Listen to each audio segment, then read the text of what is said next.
there are some changes to our schedule. Next, we're bringing you an extended edition of Newshour with coverage of the conflict in Ukraine. You can hear many of our other programmes at bbcworldservice.com. This is the BBC World Service, the world's radio station.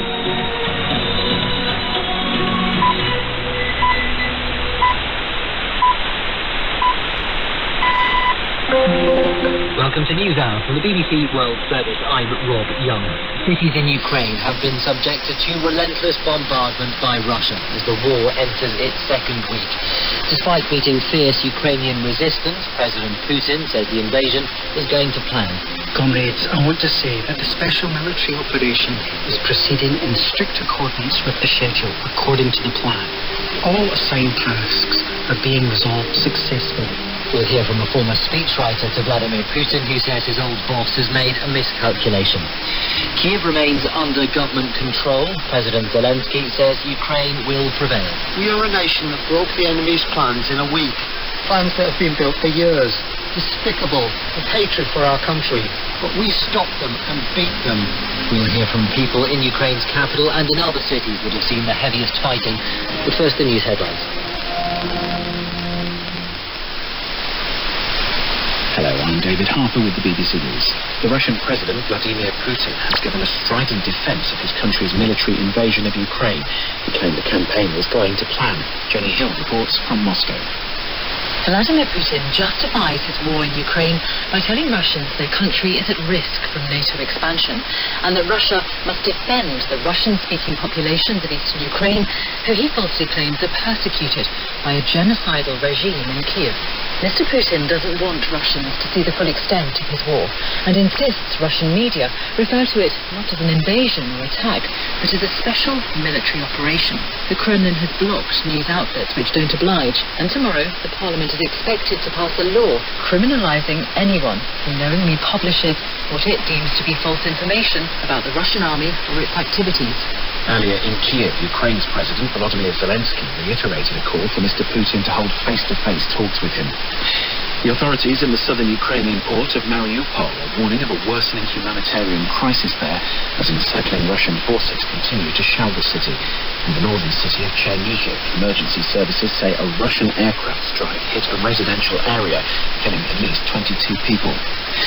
Russian and Ukrainian negotiators who've been holding low-level peace talks in Belarus have spoken of some progress.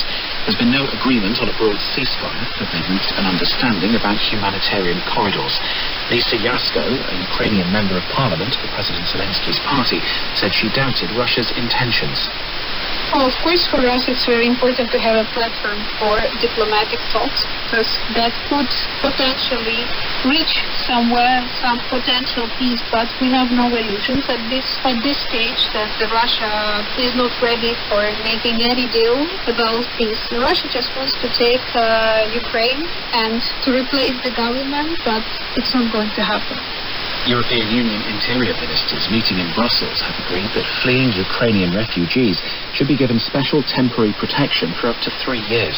The EU is warning that the wave of Ukrainian refugees will be much bigger than that sparked by the Syrian war in 2015.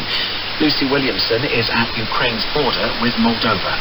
The entire crossing point is flooded with people waiting to get on the buses to take them into town. There seem to be lots of mothers and children, lots of women travelling alone, and most of them are from Odessa, the Ukrainian city that's just 30 miles across the border. The EU's High Representative for Foreign Affairs, Josep Borrell, visiting Moldova today, said the EU would continue to send weapons to Ukraine and that the crisis was a moment for the EU to rethink itself. Lucy Williamson reporting. World News from the BBC.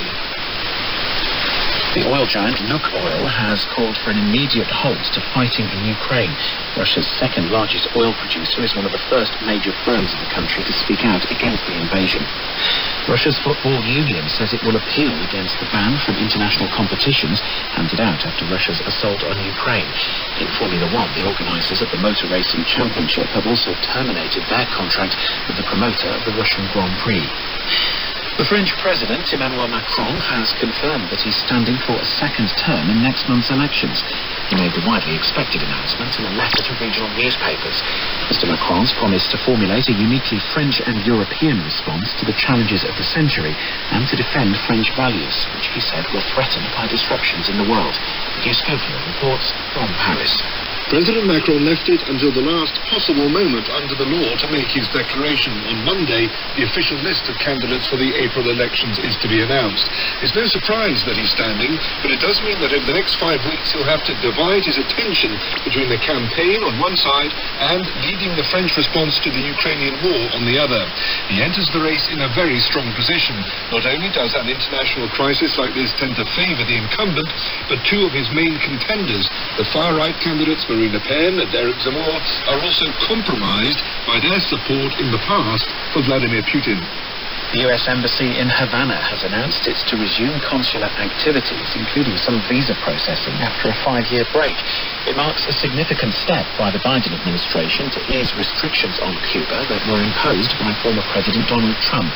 He sharply scaled back embassy staff in 2017 after some diplomats became ill with what has become known as Havana syndrome. The unexplained illnesses have since cropped up in other parts of the world. The Cuban government issued a statement slamming the Trump policy as unjustified. BBC News.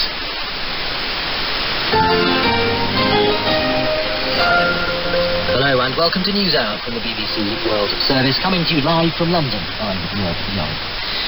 Russian forces have been intensifying their attacks across Ukraine on the 8th day of their invasion. Soldiers have surrounded the southern port of Mariupol. People living there say they have no water or power. Russian troops took control of the city of Kherson last night, and the second city, Kharkiv in the north, has been relentlessly pounded.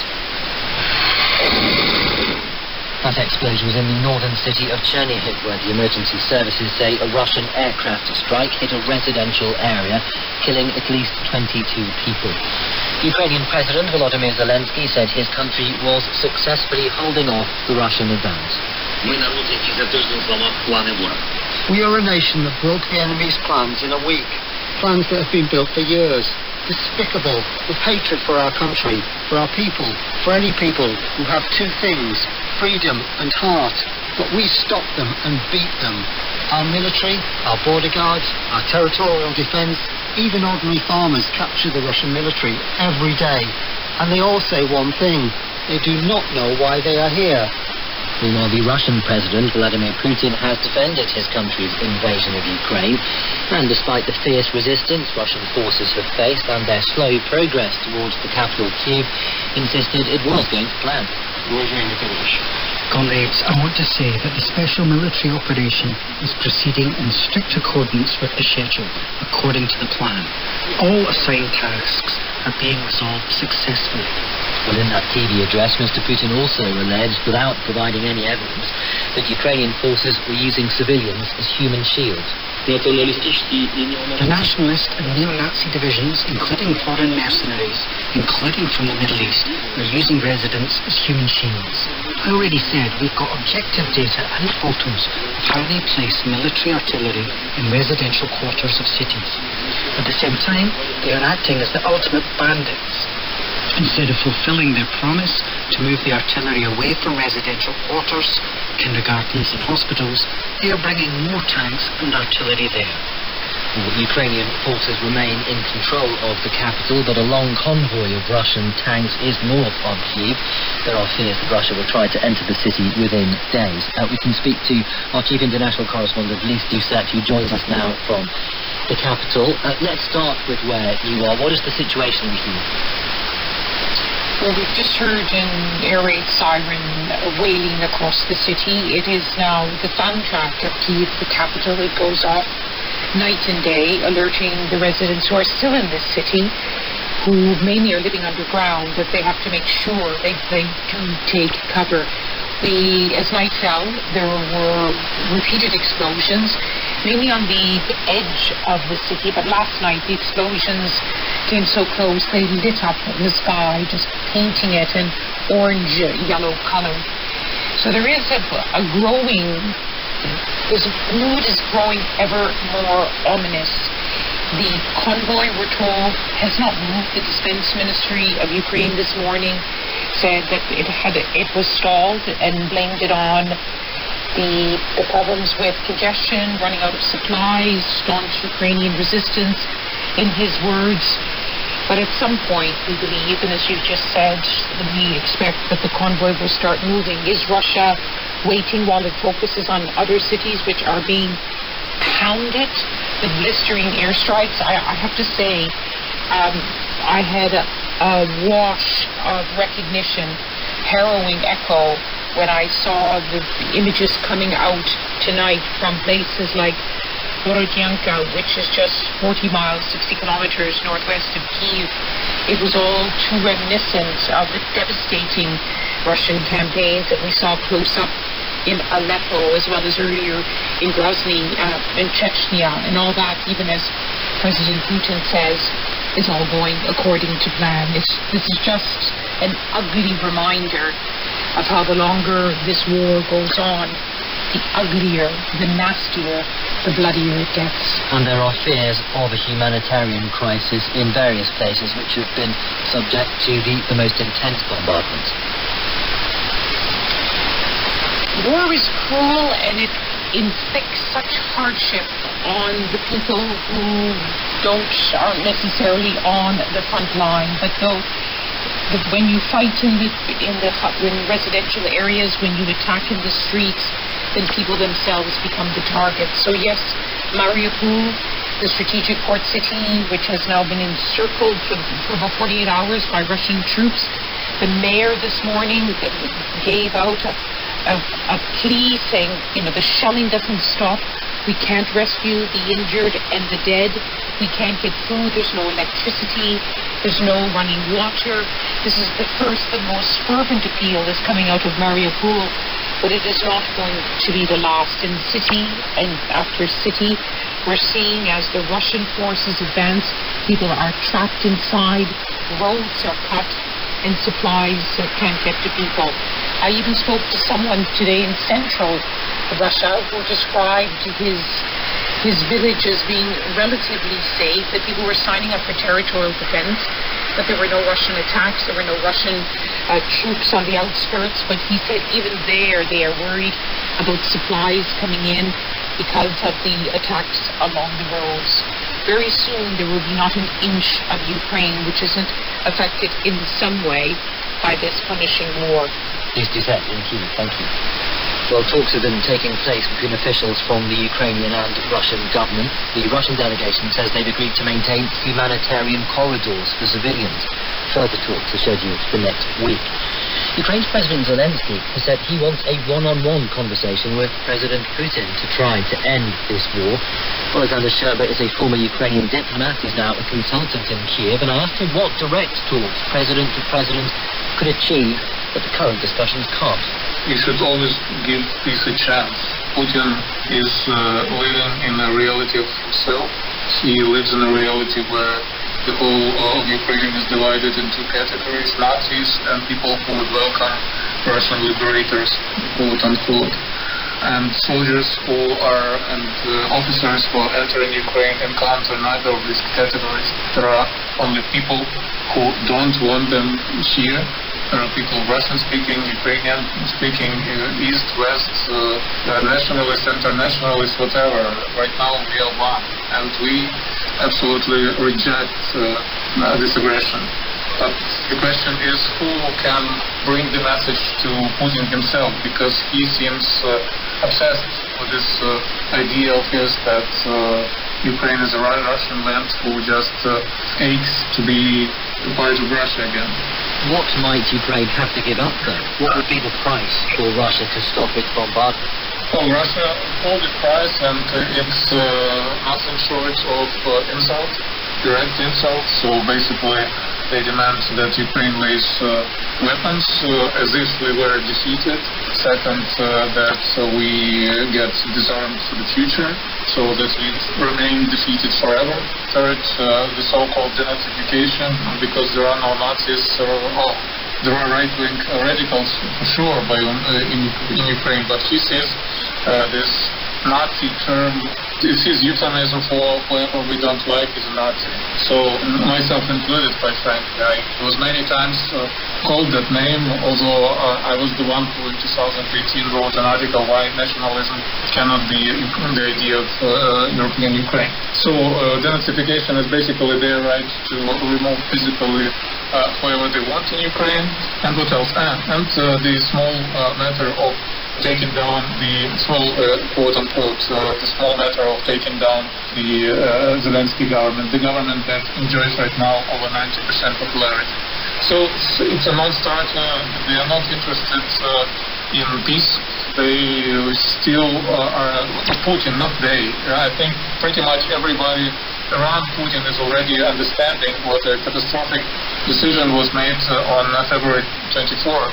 But Putin himself seems obsessed with the idea of going on. And I think today's negotiations with Macron and the signals we are hearing from Paris confirm that. We know that the city of Kherson has fallen to Russian forces. Are there other towns and cities that you think may be close to falling to Russian forces? You should comprehend. According to plans of Russian general staff, this whole thing should have been over in 15 days. So it's 8 days into the operation, and they got one big city out of 21 in Ukraine. They are failing. They are getting their butts kicked all over the place. Plus, the Russian soldiers, they don't see the point of this war. This war is senseless. Russian soldiers seem smarter than Putin himself because they understand how senseless this is, and these people cannot be conquered. They don't want to be a part of Russia. So I don't see any big cities, as you say, falling down in the current days. The biggest threat and the biggest danger is, of course, to Odessa. Right now, where a whole armada of warships stands around in the sea, getting ready for deploying its military units. But Odessa is as a result of Kyiv, so I suppose it won't be a walk in the park. And I don't see occupation, and I say it not for propaganda purposes, I say it from heart. I don't see any big cities falling to Russians anytime soon. Although you mentioned Odessa there to the west of Kherson, and so the danger is that you end up being cut off from the sea. What would that mean for the ability of the authorities in Ukraine to bring in essential goods they need, like food and medicine, for example? As a diplomat, my first rule is never answer hypothetical questions, so especially this kind of question. Well, of course it would be devastating, but again, I don't see this happening. Okay, a final question. President Putin has said in a televised statement today that people in Ukraine are being used as human shields and the Ukrainian authorities are holding foreigners hostage. Is there any truth in those accusations? Oh God, he's insane. I mean, people of Ukraine are going to the streets and because they don't want to be occupied. As simple as that.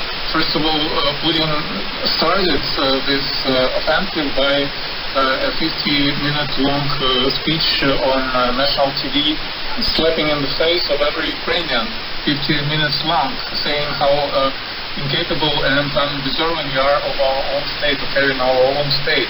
So even those who weren't insulted by him before that, they are insulted now, and now they see what the kind of destruction and cruelty Russian troops bring and how cowardly they are losing in a face-to-face battle, so they resort to shelling the peaceful areas, the residential areas. People are angry, people don't want to see them, and people will kick their butts. And Russian soldiers and officers know that. Only the insane guy sitting somewhere in the bunker in Siberia right now, he doesn't know it, and he is the one gearing the orders. Former Ukrainian diplomat Alexander Sherba. Coming up, more than 1 million people have fled Ukraine since the invasion began, but the traffic is not all one way. Many Ukrainians are also going back home to rejoin family or help their army to fight. We'll hear from one woman making that journey. For the first 3 days of the war, I cried. I couldn't sleep or eat or talk. Then we decided we had to go, and that made us feel better. I will cry when I see my family, because since the first day of the war, I was really scared I would never see them again. For headlines, President Putin has insisted that his military campaign in Ukraine is on track, while in Kyiv, his rival, President Zelensky, has appealed to the West for more war crimes. And as Russia continues with relentless shelling in the port city of Mariupol, local officials have warned of a humanitarian crisis.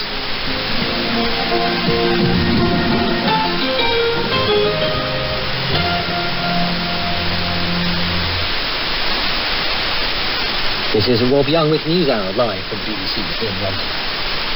Russian forces appear to have launched a new attack on the city of Sumy in the northeast of Ukraine, close to the Russian border. Residents have been told to take shelter underground, but Ron, Olga, decided to stay above ground with her elderly grandparents and an uncle. Today the situation began worse. A lot of alerts with air danger, air raid. So the air raid sirens have been sounding, have they? Or have there been actual air raids? Have bombs been dropped? People heard in Sumy sound of explosion too. I didn't hear it, but still we coordinated with information, so I believe that. Also, we have the information that in Accusations we have 2 explosions. They attacked buildings of civil people. This is the information you've been getting from people you know elsewhere in Sumy. What is your situation at the moment? Are you above ground? For now, I'm at home because my grandpa is too sick to run to the nearest shelter, and we are sitting in the most middle place of our flat. Right, so you're trying to get as far away from windows as you can. From window now. Can you not in any way help your grandfather into the bunker where it would be safer? Well, he is kind of a rude guy, too proud. He don't want to let other things that he is sick. I know you've been staying away from the windows for the past hour or so, but when you do look out at the window of your flat, what can you see on the streets? Is anybody out and about? Are there signs of any Ukrainian authorities or fighters? Oh, I'm now hearing the big sound of explosion. I'm not sure how far it is and what exactly it is, but I heard one. That must be a scary situation for you. Well, it maybe for the first days it was. At that point in the interview, we lost the line to Olga, as you heard there, but we did reconnect to her, and she explained what had happened. Right, well, as the light is disappearing right now, I don't know, is it all around the city or only on our street? That's why I disconnected. It's more scary than it was before. Describe to me what happened. Well, I heard some explosions, maybe 3 or something about it, and it was too loud and even like shaking. I feel, now we have no light. You've lost power? Yeah, no power now. Were you able to tell how close the explosions may well have been? Well, no, I'm not sure. I can't tell because, I have no experience like that before. You're in touch with people across the rest of Sumy. What have they been telling you about what has just been happening there? Well, I can now read for you our chat if you want. Yes, please. Everybody texting about that they can't realize where the explosions. There is information that some factories were bombed. Messages from all around the city, not the one region of it. You said that you're staying with your grandparents and your uncle. What about other men who either live in your block of flats or other neighbours nearby? Mm-hmm. Are they out with weapons? Are they waiting to defend Sumy? I have a lot of friends who do this every day. Yes, of course, if we can talk about, grannies, they ran to shelters every hour. But young and not young men, they are going to defend our city. They will be victorious. We don't know where to go. It's our country, it's our city, and why should we do this even, So if they come to kill us, we have to fight. We have to do that. And we will. That was Olga, a journalist who's in the city of Sumy. Well, as Russia's invasion of Ukraine enters its second week, Moscow's grip on the flow of information at home has tightened yet further. The liberal TV channel Dozhd says it has stopped work temporarily after being ordered to close by the authorities, and another independent media voice, Echo Moscovy radio station, has also been taken off the air. Yevgenia Albat is the editor-in-chief of the Moscow-based political website, The New Times, which was also blocked by the government 2 days ago. She's presented a prime-time talk show on Echo Moscovy every Monday for the past 19 years. As to what those outlets did or said to provoke the ire of the authorities. In accordance with the decisions of the Russian authorities, Russian journalists are not allowed to use the following words: war, invasion, and offense with respect to the situation in Ukraine now. So both Echo Moskvy as well as TV Rain TV channel used those words. As a result of that, they were punished. So the decision was made yesterday to take Echo Moskvy out of the air. It was done all of a sudden in the midst of this show. Also, the Echo Moskvy website was blocked. Yesterday, there was still a possibility to see with the help of the VPN. Today, it is totally down. What is your assessment of the media landscape in Russia at the moment? Is there any space at all for accurate, independent reporting that is independent of government? There is space for independent reporting. However, a lot of reporters, they're just afraid. A lot of reporters left Russia yesterday and today because as of tomorrow, Russian Duma is expected to pass a law on what they call fakes, meaning whatever you say about the war in Ukraine without using information from Minister of Defense will be considered a fake and will be punishable as much as 15 years in jail. There is another broadcasting service, Ray. They just announced that they're taking down all political shows, all social shows. They will just music, nothing but that.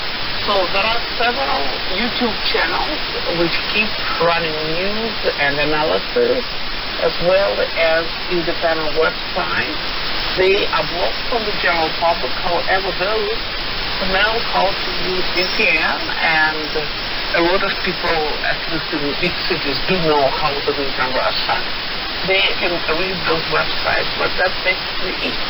Do you think this latest crackdown on liberal media, if I can use that expression, is a temporary phenomenon while the war goes on, or do you think this level of censorship is here to stay? To be honest with you, I think this censorship is going to stay with us as long as this regime stays in power. The minute Putin goes, hopefully we will get our voices back.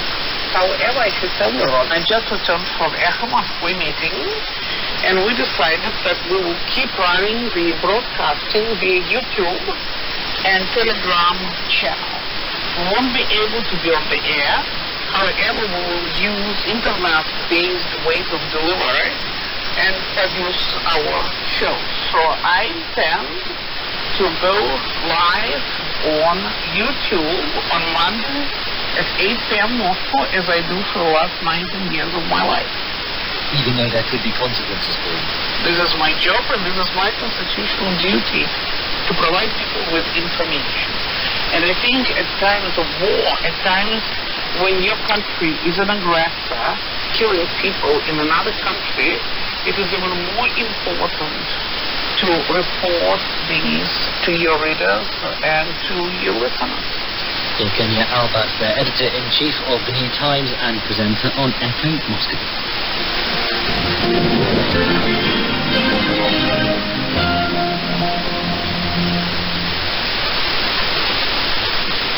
This is the BBC World Service, looking inside the world's biggest humanitarian warehouse. It's big, really big, and things are on the move everywhere. Shall we have a peek into the high bay? It's very exciting, you know. This warehouse dispatches life-saving aid anywhere in the world. What is unique for this warehouse is the production of the kits. A school in a box, for example, we have also health kits, like our midwifery kit, packed from Copenhagen with love. But warehouses don't run on love, and this one is no different. It's largely run by robots. We made them very human. We have a robot, and at the back there is the other crane, which is robotic.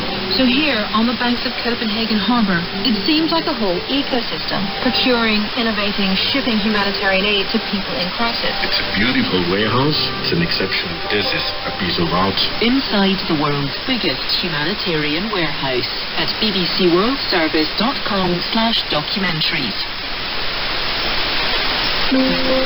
Coming up on Newshour in the next 30 minutes, the United States has stepped up its sanctions against Russia. We'll get a briefing on the new measures from Washington, D.C. Vladimir Putin insists his invasion is going to plan. One of his former speechwriters tells us the Russian leader has miscalculated.